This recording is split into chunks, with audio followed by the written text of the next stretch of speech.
You were.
Of McCook and Riverside, welcome to the 2021 Celebration of Heroes. I would ask at this point if anybody has a cell phone to please silence your cell phone for the ceremony. Please stand for the presentation of colors.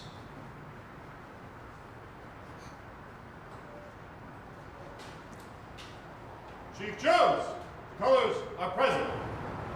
Present colors. Colors. Mark time. March. Ready, move.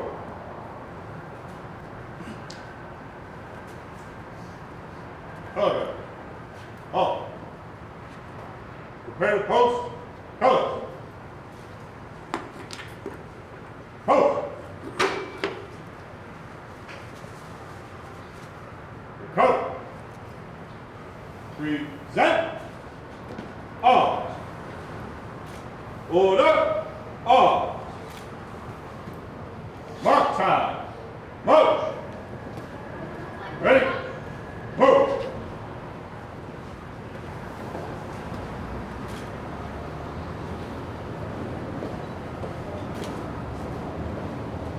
Forward. March.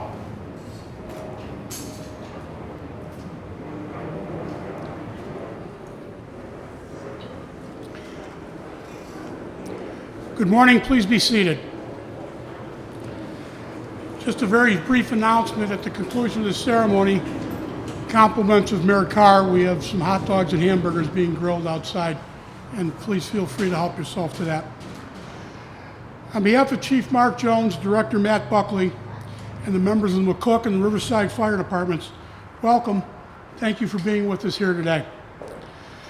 We're doing something a little bit different this year.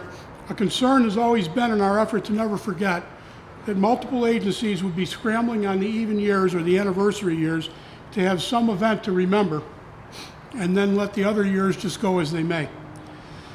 The 10th anniversary was on a Sunday, and I distinctly recall a conversation with a local village official questioning why the 9/11 ceremony was on a Sunday. And I said the answer is very simple. 9/11 is 9/11, and never forgetting means never forgetting. So Riverside a few months ago came up and said, why don't we host this ceremony together rather than have multiple events in neighboring communities? The idea made sense for a number of reasons, so we're happy that an arrangement was made, and we're hoping that this arrangement will be able to carry on in years to come. We'd first like to acknowledge some people that are here with us today. We welcome McCook Mayor Terry Carr.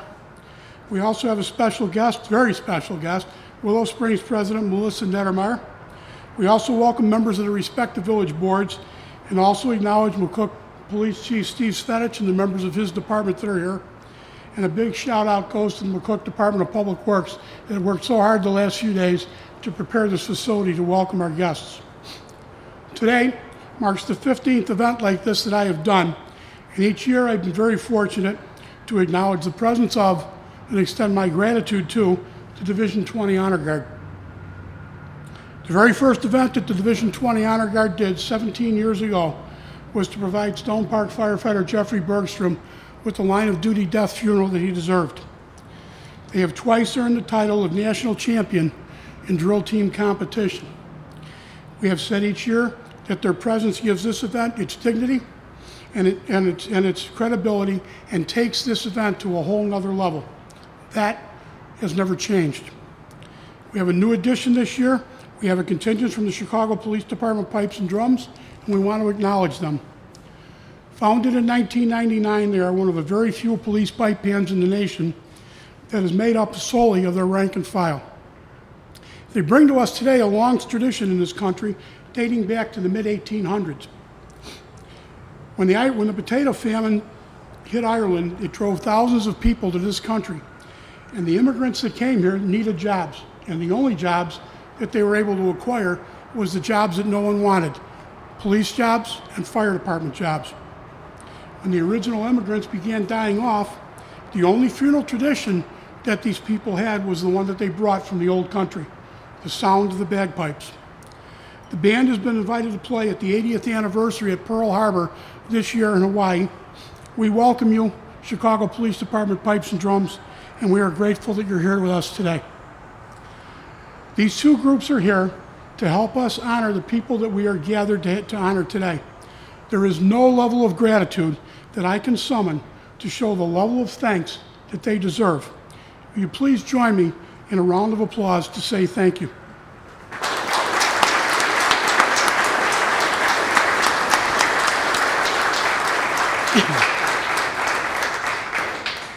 On December 18th, 2001, by a joint resolution of Congress, Public Law 107-89 authorized and requested the President to designate September 11th of each year as Patriot Day. With this resolution, President George W. Bush called upon the people of the United States to observe the day with appropriate ceremonies, including remembrance services and candlelight vigils. Today, we honor heroes. 20 years ago today, it seems like a lifetime ago, and yet the profound impact of 9/11 still impacts us like it was yesterday. Yes, 20 years ago today, a beautiful sunny Tuesday morning that began just as any other normal day in this country. And at 8:46 New York time, we were allowed to watch a tragedy that had no script, and we got to witness the largest rescue operation ever known to the American Fire Service. And where tragedy and immeasurable evil lies, true humanity, bravery, and compassion always shines through. What they never calculated in their plans for September 11th was the resiliency of the American spirit. Just days after the attacks, President George W. Bush spoke over a bullhorn to a group of workers at Ground Zero. At one point, one of the workers yelled, "We can't hear you." President Bush replied, "I can hear you. I can hear you. The rest of the world hears you, and the people that knocked these buildings down will hear from all of us soon." And they heard. On May 2nd, 2011, in Abbottabad, Pakistan, the mastermind of the 9/11 attacks was eliminated by Navy SEAL Team 6. Every year for the past 19, we have gathered to remember the heroes of 9/11. And sadly, each year, more responders have been added to the number of deaths of people that worked at the pile. We have gathered here to celebrate them, not because they died, but for how they lived. We come together each year to remember and to keep the promise that we made that day to never forget. Some of us took that promise seriously. Some just think about it from time to time when it's convenient. However we choose to personally remember, there should be one common goal for all of us. We must pass this on to those that follow. We must ensure that they understand the significance and the meaning of the sacrifices that were made on this day 20 years ago. We are the keepers of a noble tradition, but we are just passing through. Tim Brown, now retired from FDNY, was on special assignment that day to the Office of Homeland Security. He tells of his best friend, Captain Terry Hatton of Rescue 1, walking up to him in the lobby of World Trade Center 1. Captain Hatton kissed him on the cheek, and he said, I love you, brother.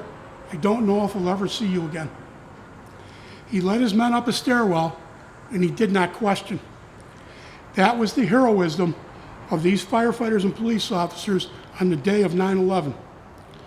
30 years from now, on the 50th anniversary, we cannot allow the media to be showing scenes of only gray-haired people paying their respects and remembering. If we don't tell the new ones, who will? On September 11, 2001, flags went up all around this country. People promised 9/11 and its first responders would never be forgotten. Patriotism was seen at a level not seen since December 7, 1941, and we truly believed what we said. And each year since, many have gathered to keep that promise, to never forget.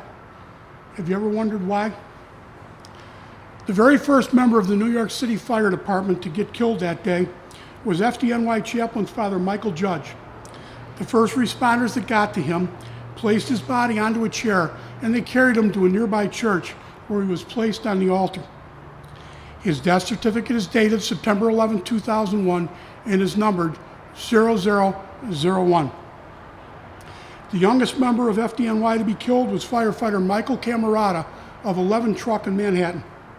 He was 22 years old and had been on the job just 9 weeks. He was last seen conducting rescue operations at the Marriott Hotel at the foot of the World Trade Center. Michael's remains were never recovered. On June 7, 2003, a vial of blood donated by Mike during his time at the Fire Academy was buried with full department honors. Mike's entire company at 11 Truck perished that day. The oldest member of FDNY on 9/11 to be killed was Joe Angelini Sr. of Rescue 1. At 63, he had been on the job 40 years, 22 of which were assigned to Rescue 1. On September 11th, Joe was on a special assignment to the fire department repair shops while recovering from an injury. When the planes hit, Joe jumped in a fire department repair truck and he drove to Manhattan. His son, Joe Angelini Jr. of 4 Truck, was also killed that day. These 3 people and 400 other first responders are the reason that we gather each year. As we move from today, we must take that promise with us. The challenge is thrown out there to you in public safety to preserve that promise. We must remember 343 New York City firefighters, 37 Port Authority police officers, and 23 New York City police officers that sacrificed their lives that day, and those that have died since from the illnesses that they contracted from their work at Ground Zero. You young ones, you must grab the baton that the older ones are handing off to you. It is your responsibility to ensure that 30 years from now, that this day's significance has been passed on to those that follow you. The families of the heroes of 9/11 will never forget. Will you? We ask now for you to assist us in honoring these heroes with a round of applause to the heroes of 9/11, forever in our hearts, always our inspiration.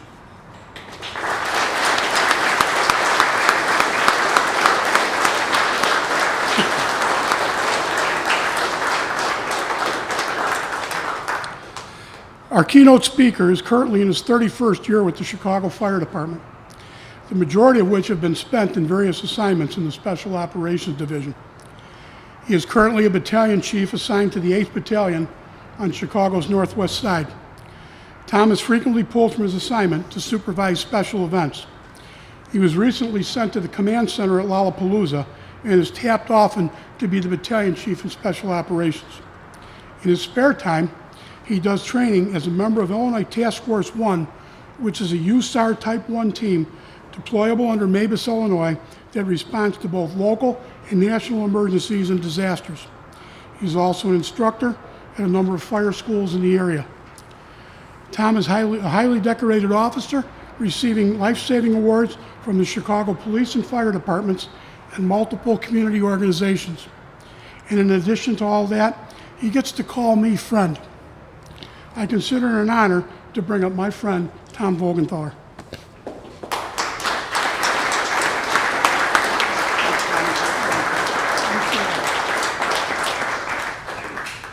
Good morning.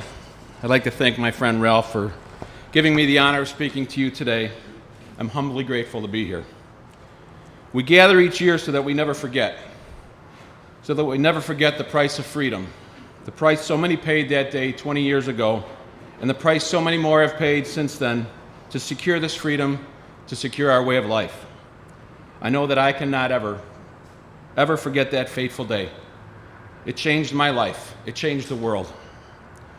20 years ago today, I was a young relief lieutenant, just by chance working in the neighborhood that I grew up. My day just getting started, just like most other days. I put my gear on the rig, started planning the most important things of the day: who was on the pipe, who was going to the roof, what were we going to train on that day, what was the cook making. Then the phone rang. A friend who was on the previous shift was going home in his car listening to the radio, and he called me. "Tom, turn on the TV. Something's going on in New York, and it doesn't look good." We all gathered immediately in the kitchen, turned on the TV to see the same image. An extra alarm fire in the North Tower of the World Trade Center, burning out of control, thick black smoke billowing against a bright blue sky, multiple floors burning out of control, and we watched. Nothing made sense. I had been a downtown fireman on Squad 1 for 10 years. Fires don't burn like this in high rises. On a weekday, with thousands of people in those buildings, how does a fire like this start? Unconfirmed reports of a commercial airline striking the tower, but not a cloud in the sky. Could that really happen? How? And we all watched as that second plane hit the South Tower. In an instant, I knew, we all knew, oh my God, this is intentional. This is some sort of attack. The brutal reality was before our eyes, and the confusion of what happens next sets in. Then the Pentagon. Who's doing this? Then another in a field near Shanksville, Pennsylvania. Many times that morning, I gazed at the sky. Being not far from O'Hare Airport, like ants on a sidewalk, they were lined up in the sky, but no longer were they just airplanes. We wondered, were there more? Before the day was done, 4 planes crashed. 3 had hit their target. 2,977 people died. Over 400 first responders, 343 of them from the FDNY. Immediately, firefighters and volunteers from across the country flooded downtown Manhattan, ground zero. Tirelessly, they worked that pile, side by side with FDNY, around the clock, for days, weeks. In all, 20 survivors were pulled from the pile. A city mourned, a country united, the world watched.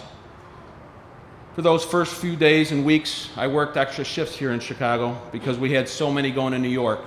I wanted so much to be with them, but I couldn't. We needed firefighters to be here as well. After a few weeks passed, it was my turn. I traveled to New York with 21 others. We visited the pile every day. No longer in rescue mode, it was now the largest crime scene in American history. Security was tight. We were allowed time to access and reflect every day as the workers sifted through the rubble in hopes to find anything at all to identify the missing, anything at all to identify those responsible. We attended funerals, as many as 5 a day. We sat, we cried with families. We tried to get to know 343 brothers who saved so many. We visited firehouses. We talked to police officers, business owners, civilians. They all said the same thing. Thank you. Thank you for coming. Never, ever forget what happened here. That is now our job. That is now our task. I mentioned earlier that I cannot forget that day, my emotions, my struggles, the strengths that have emerged since. As a young lieutenant, just by chance, working at Engine 125 in Battalion 8 on 9/11, I sat at a desk and I answered a phone. Tom, something's going on in New York. It doesn't look good. And here we are, 20 years later. And every third day I go to work. As a battalion chief, I'm the first to arrive in the wee hours of the morning. I open the door at Engine 125 in the neighborhood that I grew up in, and the first thing that I see is that exact same desk. And every third day I'm reminded of the past 20 years. I say a silent prayer. I get my gear on the rig. I plan my day like most others. Who are my officers? What will we train on? What is the cook making? The world is a much, much different place. We are no longer a country united. Many don't know firsthand the events of that fateful day. Others forgot. Some even stopped caring. But it is still our task, still our job to remember, and we need to remember it all. Today I have shared my memories. Please share your memories. Tell your stories so that they know, so that when we are gone, they may never forget. I will finish by reading an excerpt from a letter written in the autumn of 1864. It is historically accurate and made more famous in a scene in one of my favorite movies. In relationship to today's ceremonies and to our mission to never forget our heroes from 9/11, I feel that this letter could have been sent to most of the citizens of these United States, and I quote, "I pray that our Heavenly Father may assuage the anguish of your bereavement and leave you only the cherished memory of the loved and the lost, and the solemn pride that must be yours to have laid such a costly sacrifice upon the altar of freedom. Yours very sincerely and respectfully, Abraham Lincoln." Thank you. May God bless you, and may God bless the United States of America.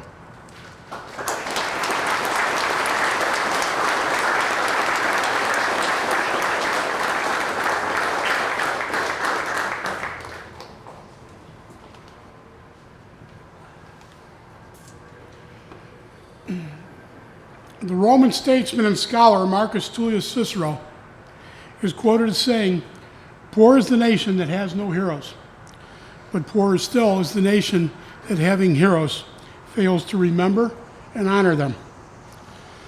This part of the program for 15 years has always been very difficult to put together. It seems that to those that don't understand, honoring each other points to patting each other on the back. And whenever I think about that opinion and whether it has merit, I always refer back to Cicero's statement. It's been tough to be in public safety the last few years, particularly if you're on the police side. The suicide rate in both police and fire continues to rise. This past year, our police officers and firefighters have faced some heartbreaking incidents, tough times, and challenges, and yet they haven't given up or quit, thrown in the towel, or walked away. Why?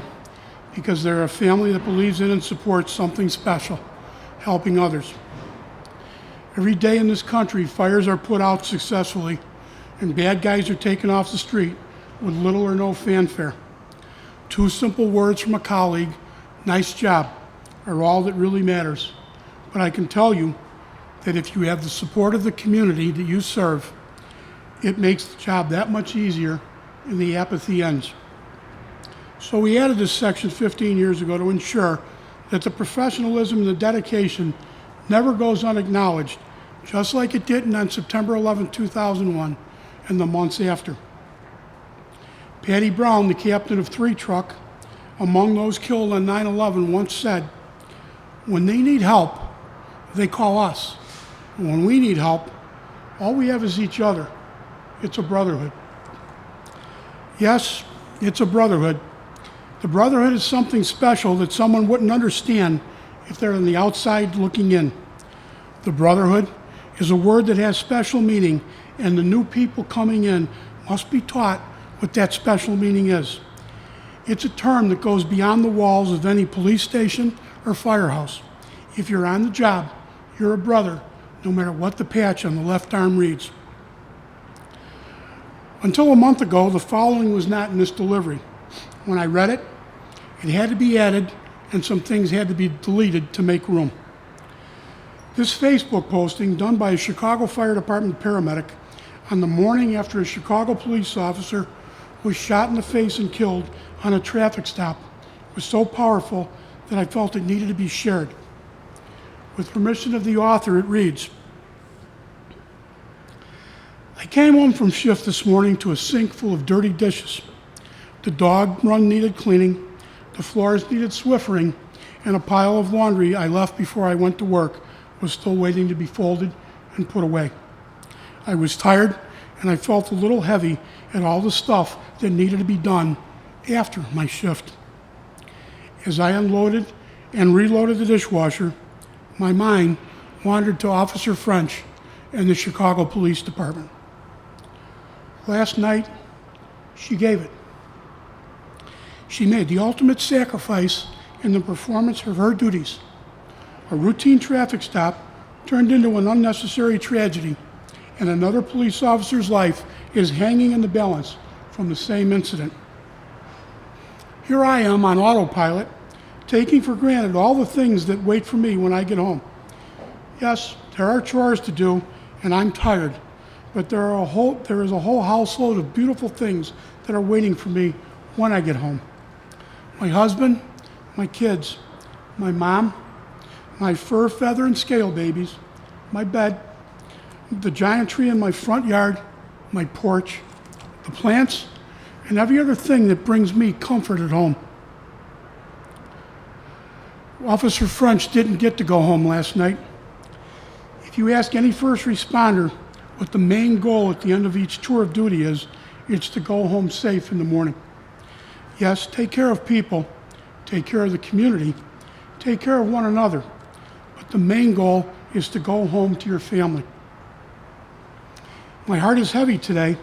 It's not just heavy for this loss, it's heavy for the weight that each and every member of the Chicago Police Department, and all law enforcement officers for that matter, carries on their shoulders day in and day out. Underappreciated, understaffed, tired, sad, angry, and unsupported in so many ways.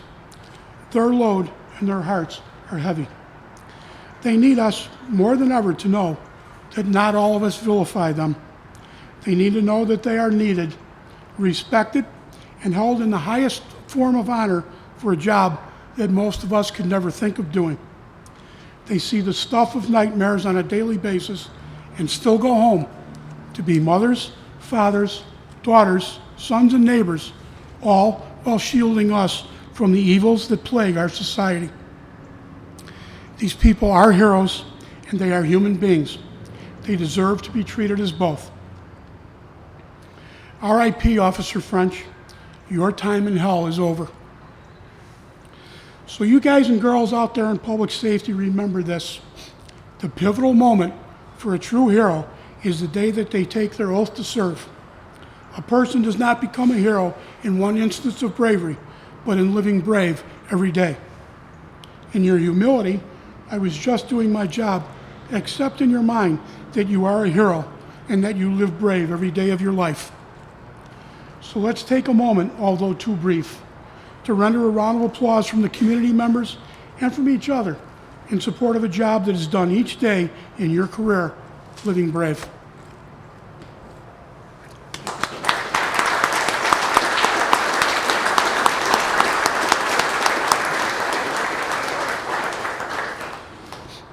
We take time each year to remember the fallen of the previous year and all those that have made the ultimate sacrifice throughout the years. I recall being at a funeral of a North Riverside police lieutenant. An older gentleman sitting on the side of the room leaned over to his wife and he pointed to a group of us standing in the back of the room. And he said, "These policemen and firemen, they certainly take care of each other." Yes, sir, we do.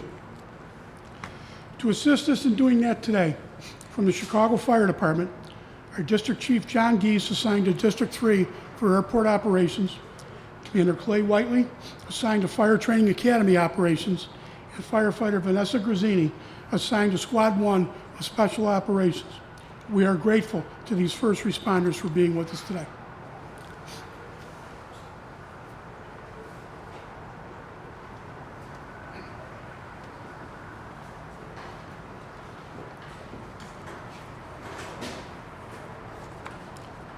Good morning. There were 264 police officers killed in the line of duty in the country in 2020. Here in Illinois, these are the names. Chicago Police Department Officer Mario DeFranco, end of watch, April 2nd, 2020. Chicago Police Department Sergeant Clifford W. Martin Sr., end of watch, April 10th, 2020. Hampton Police Department Chief Terry Engel, end of watch, April 11th, 2020. Chicago Police Department Officer Ronald Newman, end of watch, April 19th, 2020. Cook County Sheriff's Officer Office, Correctional Officer Sheila Rivera, end of watch, April 19th, 2020. Melrose Park Police Department, Officer Joseph Carrillo, end of watch, April 24th, 2020. Cook County Sheriff's Office, Department of Court Services, Deputy Richard O'Brien Jr., end of watch, May 3rd, 2020. Cook County Sheriff's Office, Correctional Officer Anton J. Jones, end of watch, May 10th, 2020. Cook County Sheriff's Office, Correction Officer Jose Marquez, end of watch, June 28, 2020. Chicago Police Department, Officer Titus T. Moore, end of watch, November 24th, 2020. 96 firefighters in the country died in the line of duty 2020. Here in Illinois, Chicago Fire Department firefighter Mario Arahu, last alarm April 7th, 2020. Chicago Fire Department firefighter Edward Singleton, last alarm April 15th, 2020. River Grove Fire Department firefighter Robert Persinger, last alarm April 29, 2020. South Holland Fire Department firefighter Dylane Cunningham, last alarm September 30th, 2020. Scales Mounts Fire Department Captain Leo Warner, last alarm December 11th, 2020. Chicago Fire Department Fire Medic Robert Trevina, last alarm December 17, 2020. And to all those first responders that made the ultimate sacrifice on this date, September 11th.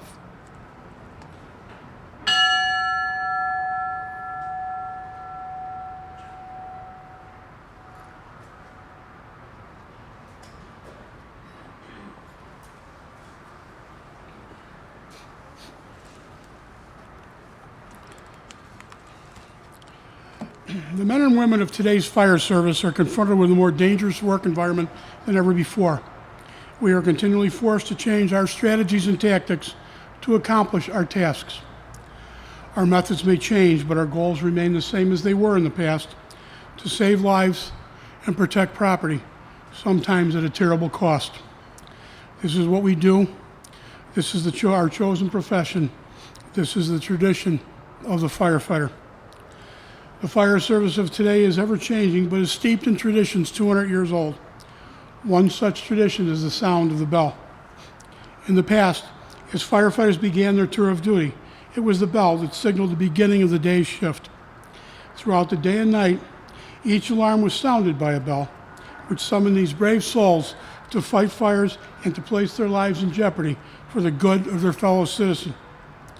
And when the fire was out and the alarm had come to an end, it was the toll that signaled to all the completion of the call. When a firefighter died in the line of duty, paying the supreme sacrifice, it was the mournful toll of the bell that solemnly announced the brother's passing. We utilize these symbols which reflect honor and respect on those who have given so much and who have served so well. To symbolize the devotion that these brave souls had for their duty, a special ring of 3 rings twice, followed by 5 rings, represents the end of the brother's duties and that they have returned to quarters. And so, to those who have selflessly given their lives for the good of their fellow man, their tasks completed, their duties well done, to our brothers, their last alarm, they are going home.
Color.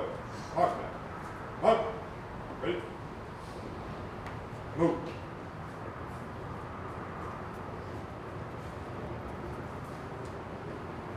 Color. Halt. Present. On. Order. On. Prepare to retreat. Color. Retreat. Cut. Detail. Mark time. Mark. Ready. Move.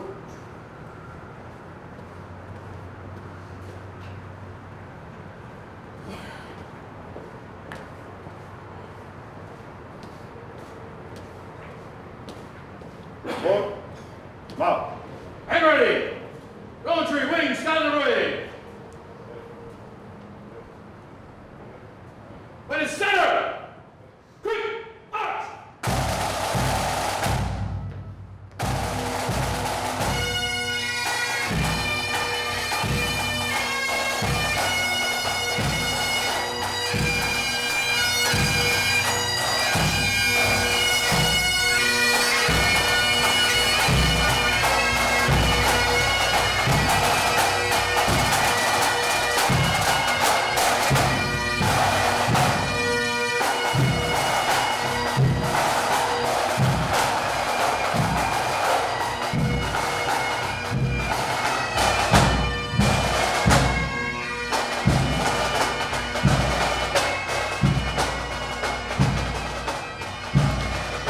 Thank you all for coming today. I'll remind you that hamburgers and hot dogs are being grilled outside. Please remain safe today and remember to keep the promise. Thank you.